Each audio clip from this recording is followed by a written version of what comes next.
Hey guys, welcome back. This is going to be a quick video on mounting a red dot optic to an AR. This is your typical budget-friendly red dot reflex sight, but this too is a reflex sight. The difference between the two, other than quality, tolerances, price, is the fact that one is open and one is enclosed.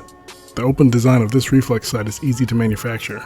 Enclosed reflex sights are harder to make, and adding tighter part tolerances, better water resistance, and extended battery life is what makes the price for them rise. The other type of red dot sight is a holographic sight, with the most well-known brand being EOTech. Now, I posted a few photos on Instagram in January of 2018 featuring my 300 blackout pistol build with a few different red dots, and I knew I was going to get a few comments stating that I shouldn't mount my red dot there, and here's why. In the scope mounting video, I talked about how the different heat expansion rates of the receiver, barrel extension, barrel nut, and handrail could move the reticle's axis off the rifle's axis, taking it out of zero. Now, I actually don't think the heat expansion rate would really affect my 300 blackout build, but I'll save the reasoning behind that for a later video. So normally you wouldn't want to mount your optic partially or completely on the handrail, and that leaves the integrated rail section of the upper receivers. Now, with the integrated rail of the upper receiver, what's the best position to secure a red dot to? With no eye relief that has to be attained, I guess it could be up to the individual shooter. If you mount it as far rearward as possible, you would have a nice sight picture, but your peripheral vision would suffer, because depending on the red dot chosen, it will block some or more of your peripheral vision. We need a little situational awareness, right? Now, if you had a monolithic upper receiver, which is a receiver and handrail that's all one piece, you could mount it farther down the handrail.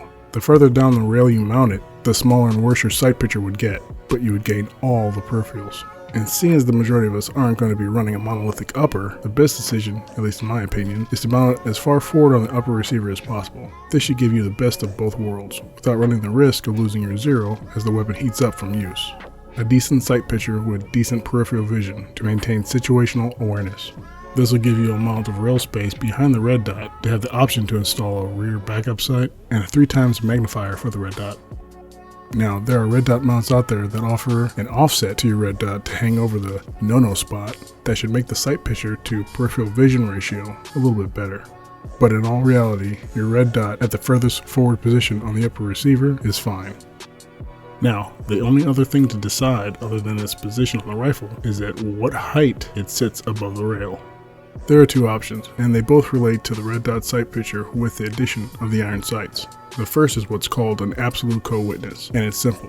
When you look through the red dot so the dot is in the center of the optic, the iron sights will be lined up with the red dot resting on the front sight post. The second option, and I think the most widely used, is called a lower thirds co-witness. With the lower third co-witness, when you look through the red dot, placing the dot in the center of the tube, the iron sights line up in the lower third section of the optic.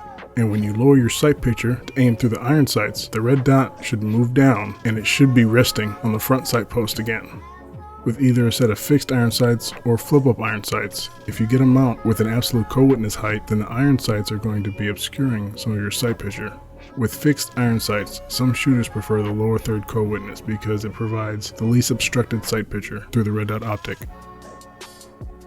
This is all subjective, and you should experiment to find out what co-witness suits you and your shooting style.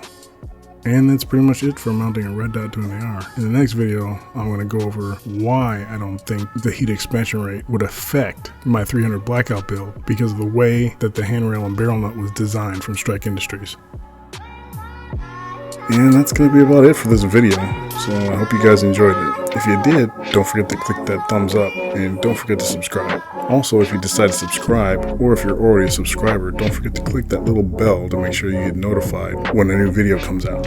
You guys can also head over to the Facebook page. I also have a Patreon page, and as little as $1 a month will get you to see videos a week in advance before they go public on YouTube and Facebook. Other tiers include behind the scenes and extra videos and all that stuff, even a t-shirt. Thanks for watching, guys. See you next time.